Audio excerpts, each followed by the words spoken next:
Well, yesterday, in a very rare move, the Biden administration allowed the United Nations Security Council to pass a resolution demanding a ceasefire in Gaza. Generally, the U.S. has used its veto power to protect Israel from the UN, vetoing over 50 Security Council resolutions over the last 70 years. The administration says it's not a reflection of a change in U.S. policy toward Israel, but given that the present situation is the most dangerous Israel has faced in nearly 76 years since the modern state of Israel was established, those words ring hollow. Joining me now to discuss this, Ken Blackwell is a FRC Senior Fellow for Human Rights and Constitutional Governance and former ambassador to the United Nations for Human Rights. He was a part of a meeting today with the Israeli Defense Minister Gallant. Ken, welcome back to Washington Watch. Good to see you. Hey, Tony, it's always good to be with you. So yesterday's UN Security Council vote clearly represents a win for Hamas. How should we interpret this? The administration says this is not a change in policy, but I'm hard-pressed to see it that way. Tony, that's a classic case of don't believe your lying ears and eyes.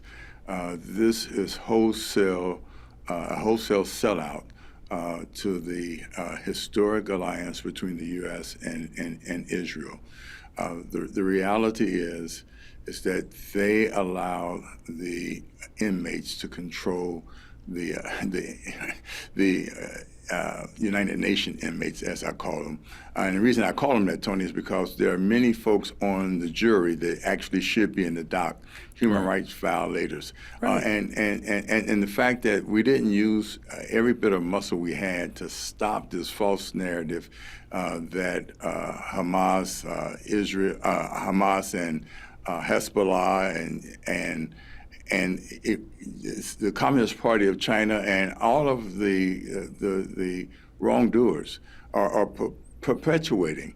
And so Biden can't have it any other way than it was a wholesale sellout of Israel. That's why the United States has maintained that veto power on the United Nations Security Council, because of these global goons that you said that should not be on the council overseeing, international security issues.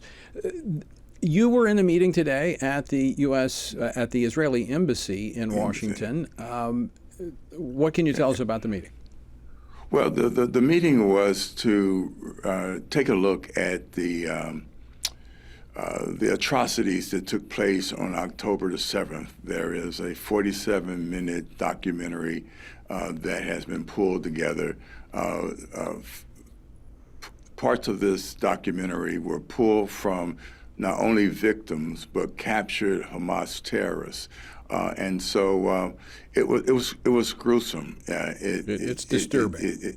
It just underscored the rampant murder and rape and burning and destruction of a group of terrorists that put on Israel the worst assault on Jews since the Holocaust. So put it in scale, Tony.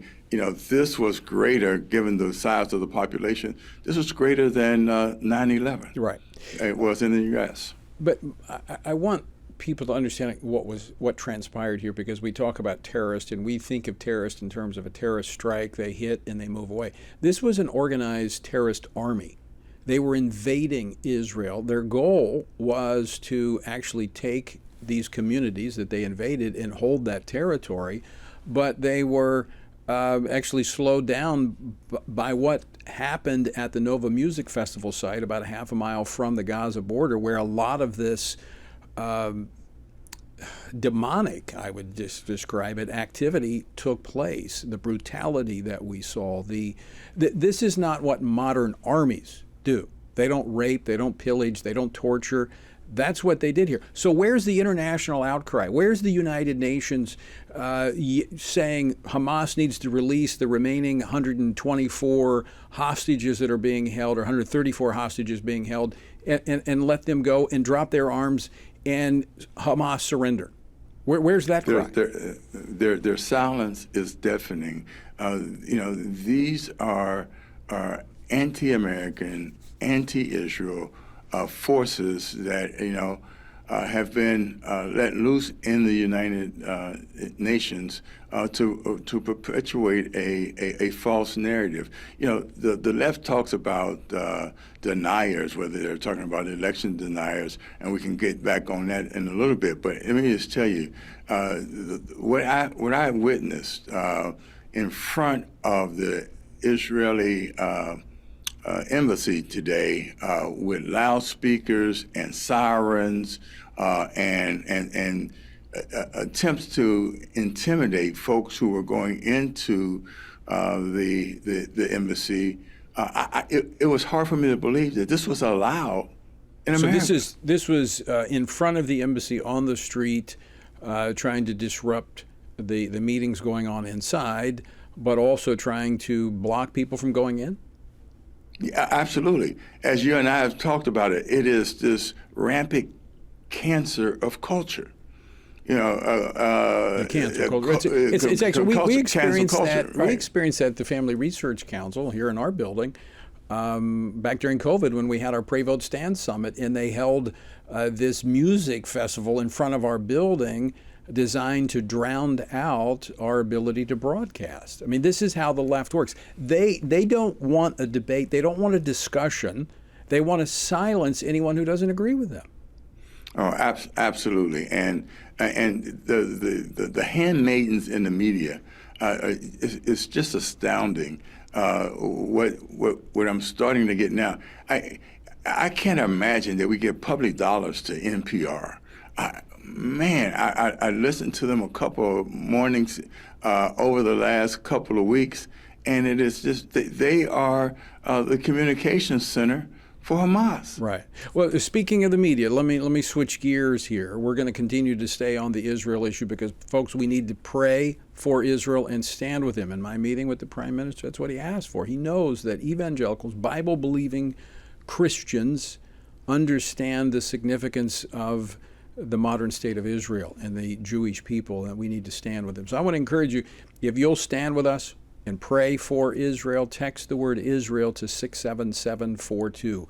That's Israel to 67742. Just watching what the left and others are doing just puts a fine point on the fact that we need to stand for and stand with Israel. All right, so Ken, let's talk about our friend, former chair of the RNC, who we worked very closely with, and I grew to respect after having a disagreement with. I found that she was actually very strong on the life issue, helping us on a number of issues, Ronna McDaniel.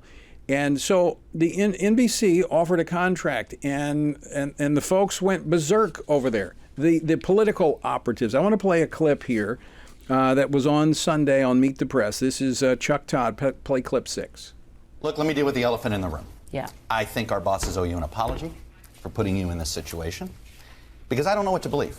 She is now a paid contributor by NBC News. So I have no idea whether any answer she gave to you was because she didn't want to mess up her contract. If this weren't so sad, it would be laughable, given the history of so many of the talking heads and correspondents there at NBC. Now, Ronna was being hired to be a political consultant, to talk in the election cycle. Chuck Todd worked for Democratic campaigns. You got George Stephanopoulos. He worked in the White House. You got Psaki, who has her own show there. She was the press secretary in the White House. You've got Morning Joe, who is a rhino. He's got a program. The issue is whether or not you're a conservative. There's no room for conservative voices at NBC or MSNBC. Oh, Tony, it was classic double speaks. You just think about it. Barbara Boxer, John Conyers, Stephanie Tubbs, the late Stephanie Tubbs Jones. I can go down a list of folks who Chuck Todd brought on Meet the Press who were election deniers. I was sued 38 times. There were 38 allegations made that I stole the election. Stephanie Tubbs Jones decided, and Barbara Boxer, to challenge the Ohio electors. Right. And now, because Republicans challenge the system, what the left will do is that they will silence. They don't want debate. Well, they okay, they don't want partners. They just what they want, Tony, are puppets. That's right. And there can be no conversation. There used to be on MSNBC, and I mentioned this yesterday, back when I first came to FRC over 20 years ago, I was on MSNBC almost every week with Chris Matthews. There used to be a time when there were debates. That doesn't happen anymore. They want to silence the political opposition. This is the cancer of the cancel culture. It's spreading. I mean, first it was us, that believe that marriage is between a man and a woman, that, we're actually created, as Jesus said, as male and female. And then it's gone to anyone who does not buy their line. Now, you talk about election deniers. Here is Katie, I think it's Fang. She is the host of MSNBC's The Katie Fang Show. Never watched it, don't even know who she is, but I saw this clip. This was in April of 2023. Play clip 5. You want to talk about stolen election? Donald Trump stole that election in 2016. What was that an election denier? Hey, Tony, Jimmy Carter in 2019 was still saying that Donald Trump was not the properly elected president. In 2019, Jimmy Carter, former President Jimmy Carter. And now all of us, I didn't hear any of them criticize him. Joe Biden even did. I mean, look, it's a double standard. But here's what our folks need to understand. This is the legacy media. You either see it their way and you talk about it their way, or you don't get a voice. The highway. Yeah, it's the highway. You get no voice. And so our folks need to realize you cannot watch the legacy media and think you're hearing truth. You are hearing propaganda from the left, especially MSNBC and NBC. I mean, they are nothing more than the bullhorn for the leftist Democratic Party in this country. They are the vanguard of relativism, moral relativism. It's a direct assault. These folks don't pursue truth because they don't believe there is an objective truth. That's why they want to run God and faith out of the public square, because they don't believe that there's an objective moral truth. What they believe, if it feels good, if it serves our power grab, it's good. That's the way they think. I want to play, just to show the hypocrisy here, not that I have to, but I want folks to see it. Rachel Maddow, clip number 3. It's about our system of government and undermining elections and going after democracy as an ongoing project. So that's why she's opposed to Ronna, who was the chair of the RNC advocating for Republican candidates, because she questioned the election outcome like so many on the Democratic side did about the 2016 election. How can they get away with such blatant hypocrisy?